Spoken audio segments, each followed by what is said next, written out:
Hello, book lovers. I'm Peg, the book prize addict, back with another bunch of books that are up for prizes or have already won prizes.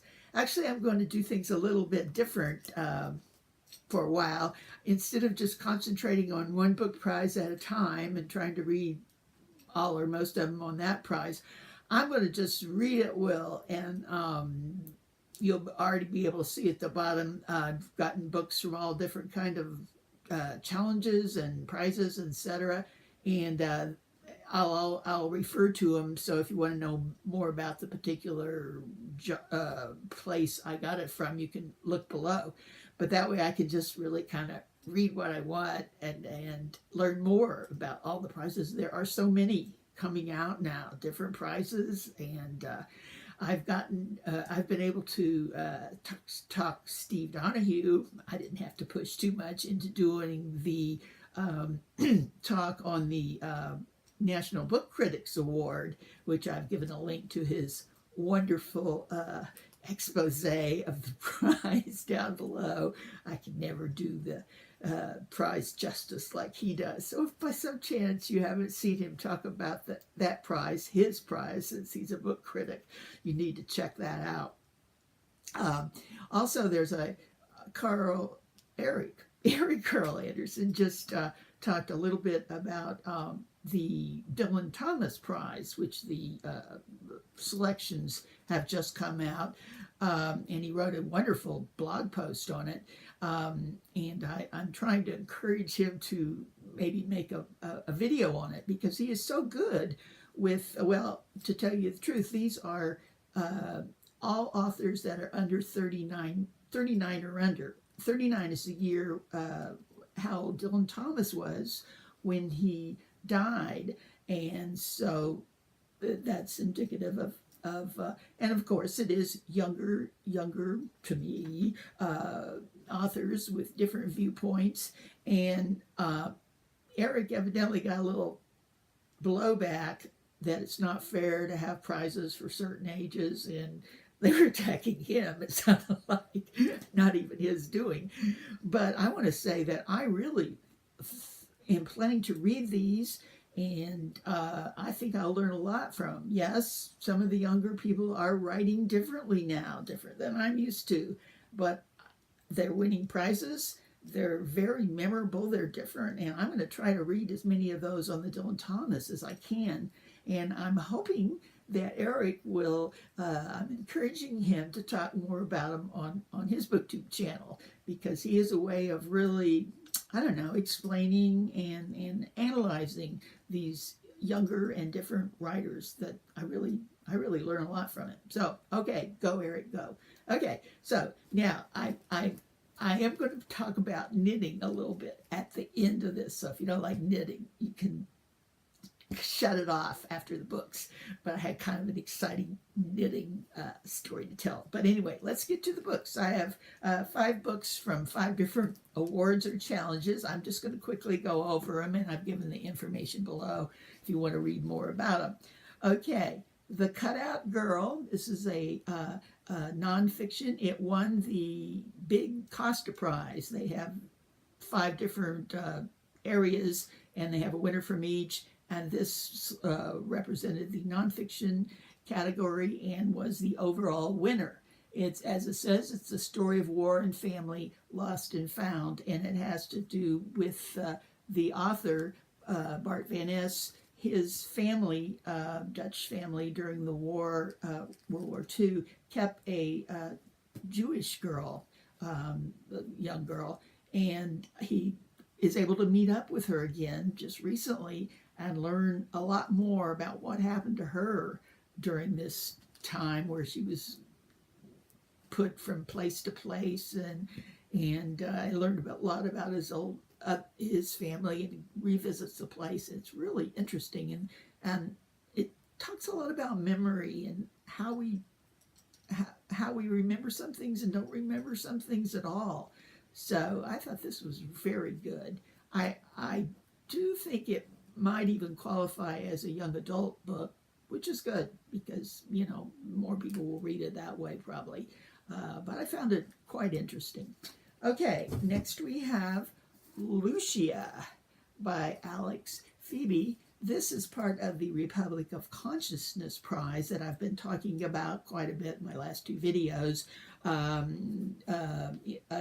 prize for, well, small presses, but they're all very innovative type books, and this one really is. Lucia is referring to Lucia James Joyce's daughter, and it makes itself out to be a biographical type novel about her, but the truth is they know very little about Lucia. Nobody knows too much about her because she did have mental problems, and back then that was hidden, and many of her papers and diaries and things have been destroyed, so they really know very little about her. But the author has gone in different chapters, told about different people that were perhaps in her life or not, and their viewpoints of her. It's very interesting how it's done. How do you write a biographical novel about somebody you don't know any real facts about? And it even has, it's interesting, it has an Egyptian tomb story written in about people finding an Egyptian tomb, and there's some, it does correlate with the story in some ways. I've read a lot of reviews of this, and it helps me understand exactly what's going on. But if you like that kind of book where you have to kind of figure out things, that's a good one. Okay, next I have Under Heaven, a historical fantasy, I guess you would call it, by Guy Gabriel Kay, who is, I would say, the fantasy author that is probably one of the more literary ones. This was recommended actually by the, this is from the challenge that Mel and Victoria have called Reading Through the Ages. And they have this wonderful big bingo card, and it's going to go all year with different time periods that you fill out. And this one filled out the medieval China box for me. It took place during the Tang Dynasty in the 8th century, and I think really has a lot of history and battles and wars and understanding how the emperor, you know, how the things go. And it also has some very, very good characters. I would say it's lightly fantasy, not a whole bunch of it, just enough to kind of make it interesting, and really gave a great feeling of the time back then. I think there's a sequel to this, so I might look into that later. Okay, next we have Moon Tiger by Penelope Lively. This is a former Booker winner, and it's part of the Mooks and Gripes challenge, what do they call it, tournament, where he has listed, I was on this before Christmas, and then I've kind of let it go, but I need to get busy because the tournament takes place in March. And he has listed 64 books by 16 Booker winning authors, and we're going to read through those and narrow them down between authors and vote on them and everything. So you don't have to, as I've mentioned before, you don't have to read all of them to get into it. It's really fun to read about it. So I've linked that below. Anyway, but this one by Penelope Lively, who's becoming one of my favorite authors, older authors. I read another book by her for this called Road to Litchfield, which was really good. This one deals with an older lady narrator, older, I mean even older than me, who's in a nursing home and thinks back over her life. She had quite an exciting life. It again deals with World War II and her job as a journalist going around. I like the way Moon Tiger is used as a symbol. It's actually a mosquito coil that burns throughout the night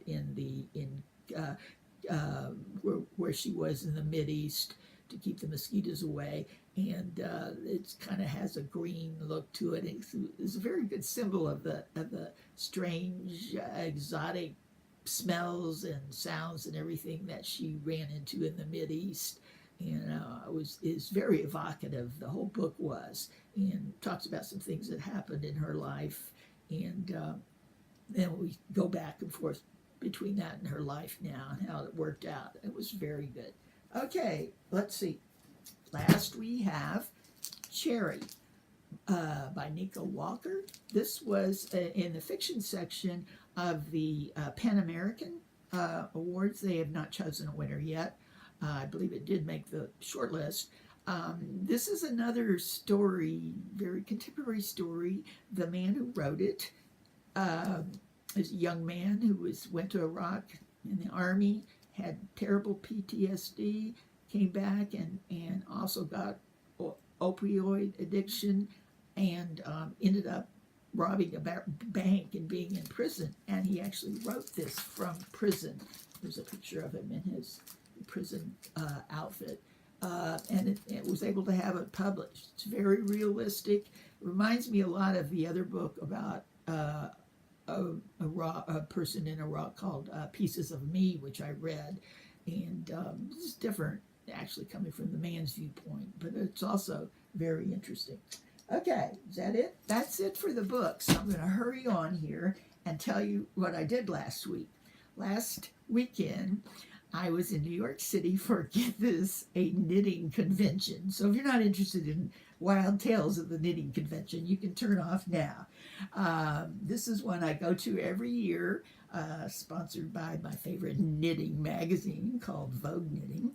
And it just thousands of people go to it, men and women. I mean, there's a lot of knitters of all ages and sexes and everything. So my husband went with me this time. We stayed away from the hotel where it was, and so we had a little time to look around. And I have to show you my New York bookstore bag. I collect bookstores bags when I go to places now. I use bookstore bags, and got one from the Strand. Now, as part of the knitting thing itself, I have to tell you that I if you haven't been able to see the thumbnail, if you've come up with this another way, here I am with the sweater, which I'm wearing now, and there's my favorite designer who was a big hit at the convention. Stephen West is his name, and he's a wonderful guy and quite a showman, and does some great patterns if you're into knitting. The sweater I had on, he had just, well, they sell the patterns he had just made, and it's called the Slouchy Sleeve Sweater. And the big deal about it is the sleeves, you knit the body, which is usually one color. The sleeves are different, and you use up all the different yarns you have to make the sleeves. So it was fun, and he was gracious enough to let me have a picture by him. So that was a lot of fun. There's a lot of other things to do. They had a fashion show and of knitted items, and if you like knitting, it's a great place to be. So let me know if you want more information of that. If you have to be a knitter, I'd like to see some more people there that I know next year. Okay, that's it for now. Bye.